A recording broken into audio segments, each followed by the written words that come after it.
just never know from season to season. It's like when people say, oh, the leaves are changing early this year. Everything is in its own time. When we built the sugar house, we built it in case we wanted to maybe buy sap or not have an RO, and we built it to accommodate a 3x8.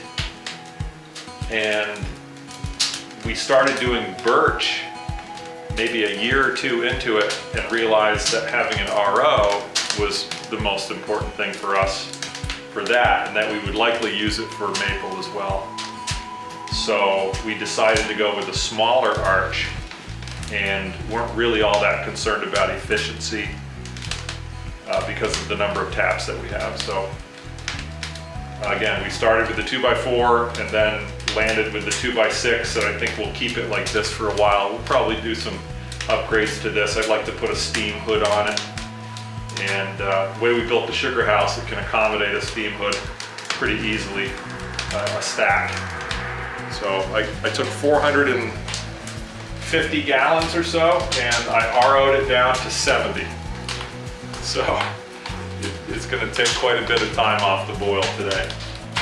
Yeah, well, we're experimenting with birch just around the house. We had some great birch in the yard, and I had learned about it when we bought this property. And there were a lot of great birch and what we call pasture birch along the tree lines. So I did a little research, tapped a few of them, boiled it on the stove in the house, and really liked it. It was a syrup that we really liked at the house. So we decided to look a little further into it and then realized that we had a lot of yellow birch and enough to really do something serious with. So when I built the sugar house, we started to put those plans in motion. And we've been doing it ever since, so it's probably 7 years now that we've been doing both maple and birch. With the upgrades that we've done, now we can do it quite efficiently, but to give you an idea of the scale, we make anywhere from 30 to 70 gallons of maple, and we make 3 gallons of birch on a good year. So out of 120 taps. So there's not much sugar, and it's a really different process as far as tapping and collecting. We're using a lot of the same tools and the same kind of pipeline and the check valve tap, but it runs differently. It runs straight. It doesn't really depend on weather. It's more about the ground temperature. So it just runs and runs and runs, and you collect it as fast as you can. It spoils quickly, and we bring it up here and process it. So we're really gonna get this thing rocking and rolling out. I like to start with a small fire in the very beginning. You never know, something's gonna go wrong. Maybe you didn't tighten something, maybe you forgot to turn a valve. Remind me to turn that valve. Maybe you gotta get called away in a hurry or something. Anyway, my first fire is a small one. Once I know everything's gonna rock and roll, then I really put it to it. And then after that, I'm careful about how long my door is open. And I try to fire on a really consistent schedule. We've got 16 feet of 10-inch pipe above the base, which means if we're not careful, our fire will go right up into outer space. Get a real good draft here. So it's about managing the airflow through the firebox, and we put a damper in this first piece here, which allows us to control that runaway draft that we can get sometimes. On this rig, the difference between a runaway draft and just right is about 1/8 inch. It's not much. So if I put this into my syrup side, it's actually quite a bit. We usually don't draw this much, but it just helps to set up the sugar gradient. When you start back up and don't do this, sometimes you can end up with syrup in your middle pan and then end up with a big draw, and then you gotta wait a half an hour to set everything back up. Here's my contraption for opening my doors here. We'll open one for now. It's like some exercise fad, the iron boot. It came with straps, and you'd strap it to your foot and do exercises. I think it was like a, I don't Dan Laurie, if you want to look that up. Let's get his name printed on it, the iron boot. Well, it works just fine for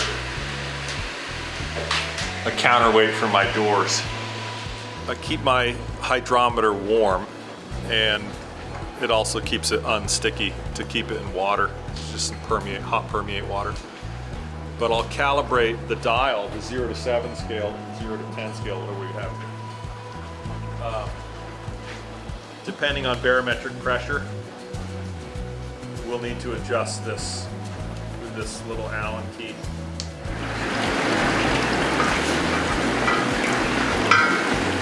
This will be the first draw off.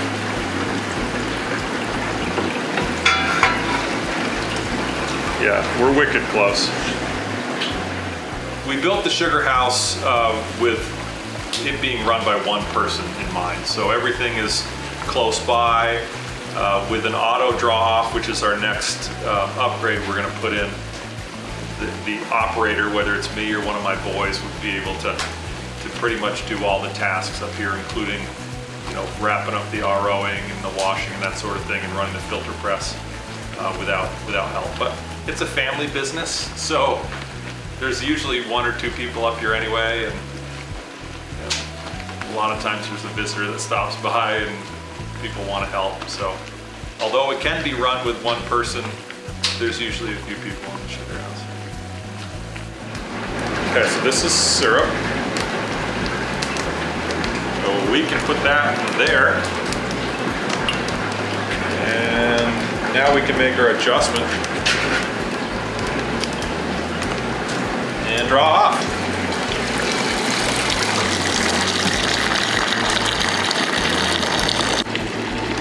Progress.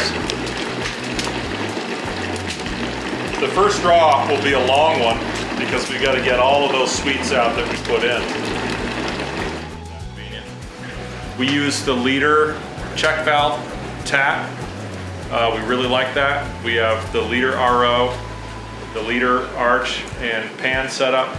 There's a simplicity and I think a ruggedness about the liter products that we like, and we like the people there.